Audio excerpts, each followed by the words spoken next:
कछावा राजपूतों का एक भी राजपूत इस्लाम स्वीकार नहीं करता। ये कोई छोटी बात है क्या? सही बात है सर।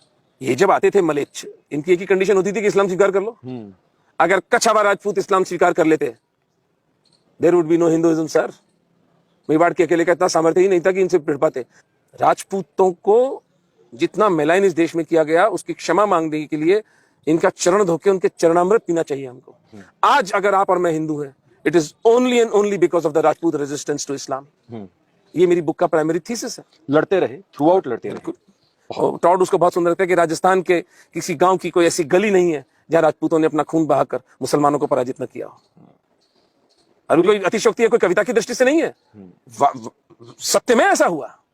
सिर्फ राजस्थान नहीं, पूरे हिंदुस्तान में हर जगह प्राइमरी रेजिस्टेंस राजस्थान की थी साहब, और सतत कांस्टेंट।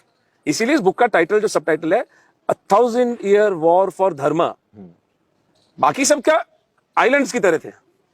Constant struggle. आज भी मेवाड़ का राजघराना जीवित है, आज भी कछावा राजपूत परिवार जीवित है, आज भी राठौड़ राजवंश जीवित है। ये प्रमाण है कि ये राजघराने सफल रहे मुसलमानों को पराजित करने में, और हमें इनका ऋणी होना चाहिए। कांस्टेंट स्ट्रगल नहीं होती भैया। एक आद लड़ दिए प्रताप के बाद उनके बेटे अमर सिंह जी, उनके बेटे जगत सिंह जी, करण सिंह जी, किसी को पता राज सिंह जी। तो नाम तो इसलिए नहीं पता क्योंकि सूट नहीं करता ना, और हमारा निकम्मापन, तथाकथित हिंदू नेतृत्व का निकम्मापन। अंडर द भाई, जैसे वही वाली बात है ना कि कछावा राजपूतों को हम दोष देते हैं कि साहब इन्होंने महाराणा प्रताप से लड़ाई करी और मुसलमानों से समझौता कर लिया। आप क्या करते?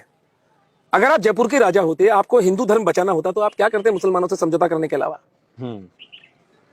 पर with in the confines of that समझौता आपने इस्लाम स्वीकार नहीं किया, आपने हिंदुओं के गांव नहीं उजाड़े, आपने अपने मंदिर बनाना जारी रखा, आपने मंदिरों का जीर्णोद्धार किया।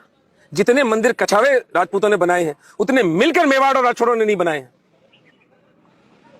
पूरा यूपी का जो आज जो कहानी चल रही है, मिर्जा राजा जयसिंह जी ने इसी राम जन्मभूमि के आसपास की सारी जमीन सोने के भाव से खरीदी थी, तब ये बातें सूझ रही हैं राम जन्मभूमि की।